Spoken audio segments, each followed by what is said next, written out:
வணக்கம். நான் உங்கள் விக்கி ப்ரோஸ். நமக்கு எண்கணி ஞானத்தையும், வேத ஜோதிட ஞானத்தையும், ஆன்மீக ஞானத்தை வழங்கிய அனைத்து குருமார்களுக்கும் நன்றி. என்ற அதே வேளையில் இது ஒரு ஜோதிட விளக்கு வீடியோ விருப்பம் உள்ளவர்கள் தொடர்ந்து பார்க்கலாம். நமது 18 வியூவர் யூடியூப் சேனலை சப்ஸ்கிரைப் பண்ணியிருக்கின்ற அனைத்து தொழில்களுக்கும் நமது நன்றிகள். நமது இந்த ஜோதிட கேள்விக்கான விளக்கத்தை நமக்காக வழங்குபவர்கள் டாக்டர் லத்தீஃப் க்ரீம் மற்றும் doctor Latif cleansing gel for Agni. So இப்பொழுது ஒரு கேள்வி.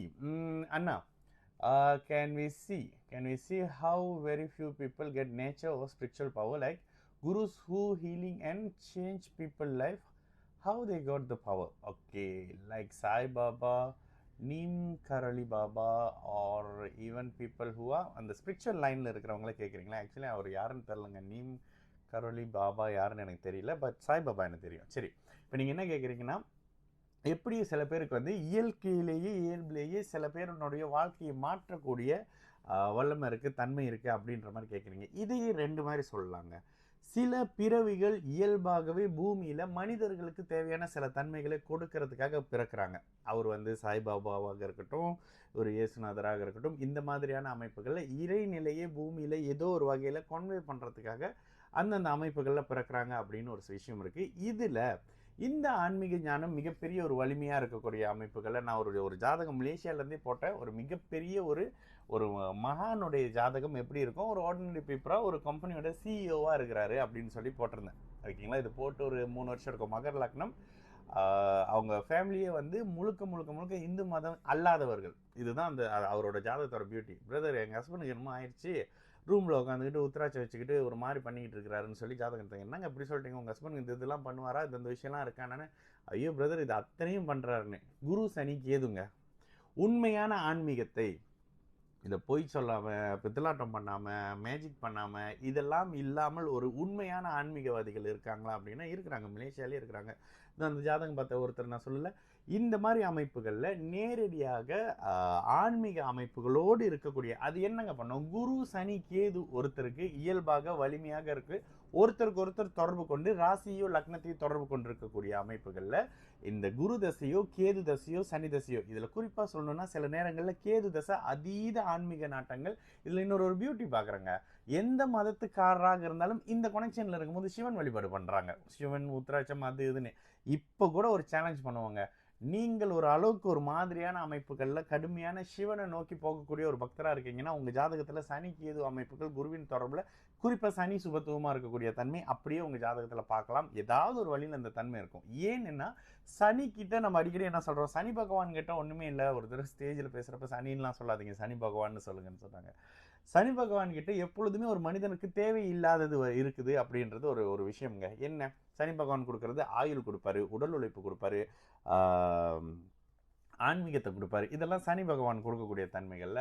என்னங்க ஆயுள் போய் ஒரு மனுஷனுக்கு தேவையில்லைன்றீங்க அப்படின்னு கேட்டிங்கன்னா, இந்து மதத்தினுடைய மிகப்பெரிய ஒரு தத்துவமே பிறக்கவே கூடாது, மீறி பிறந்து தொலைச்சிட்டோம், இதுக்கப்புறம் இந்த பிறவியை முடிச்சுட்டு இறைவனோடு போய் சேர்ந்துடணும்.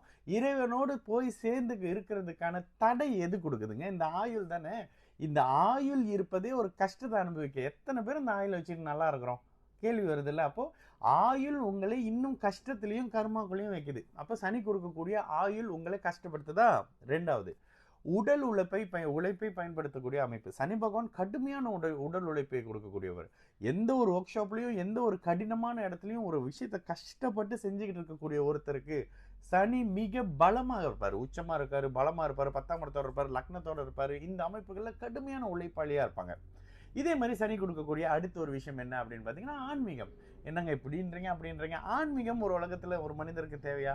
அதுவும் தேவையில்லைங்க. அந்த உலகத்தில் மனிதராக இருக்கக்கூடிய பட்சத்தில் நீங்கள் ஜாலியாக இருக்கணும்ல, சந்தோஷமாக இருக்கணும், என்ன வேணுமோ அதெல்லாம் அனுபவிச்சுக்கிட்டு வாழணும் ஒரு மனித பிறவியாக இருந்தால். ஆனால் இந்த சனி கொடுக்கக்கூடிய ஆன்மீகம் துறவரம், இந்த காவி அப்படி இப்படின்னு போகும், அந்த இயல்பு வாழ்க்கையை அனுபவிக்க முடியாமல் பண்ணுவார் அப்படின்னு. அப்போது இதெல்லாம் சனியினுடைய தன்மைகள்.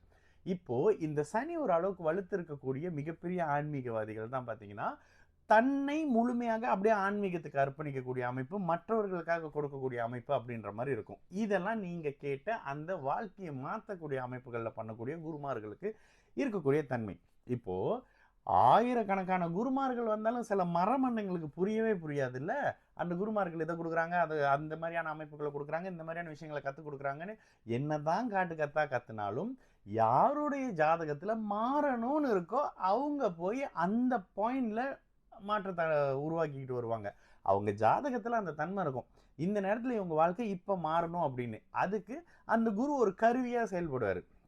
எல்லார் வாழ்க்கையும் மாத்திர முடியுமா அப்படின்னாக்கா, எல்லாருக்கும் தனித்தனி கர்ம அமைப்புகள் இருக்கு இந்த ஜாதகத்தின் அடிப்படையில். இந்த ஆன்மீகத்துக்குள்ள போவேணாம்.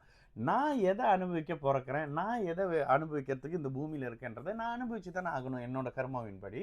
அப்போ அந்த தன்மையில நான் ஜோசியம் ஆகிறேன். ஒருத்தர் போலீஸா இருக்கிறாரு, ஒருத்தர் மருத்துவரா இருக்காரு, ஒருத்தர் மருத்துவமனையிலே அட்மிட்டா இருக்கிறாரு, அந்த அவருக்கு ஒருத்தர் சர்ஜரி பண்றாரு, வயிற்று கிழிக்கிறாரு, ஆப்ரேஷன் பண்ணாரு, சர்ஜரி பண்றாரு, காப்பாத்திடுறாரு. இன்னொருத்தர் ஒரு கத்தி எடுத்து போறாரு, கழுத்தை வெட்டுறாரு, போலீஸ் கேஸ்ல மாட்டிக்கிறாரு. அதே கத்தியோடைய சுபத்துவ அமைப்புகள்னு பாருங்க. அப்போ யாருக்கு என்ன வரும்? இந்த குரு கிட்ட போறதுக்கு ஒரு ஆன்மீக தொடர்பு தேவைப்படுது. குரு கிட்ட போறாங்க, வாழ்க்கையினுடைய மாற்றம், அந்த ஜாதகத்துல இருக்கக்கூடிய மாற்றம் அந்த தொடர்புனால அப்படியே ஆக்டிவேட் ஆகுதுங்க. அதுக்குன்னு உலகத்துல எல்லாரும் போறது இல்லைல்ல, எல்லாருக்கும் புரியறது இல்லைல்ல குருனா என்னன்னு.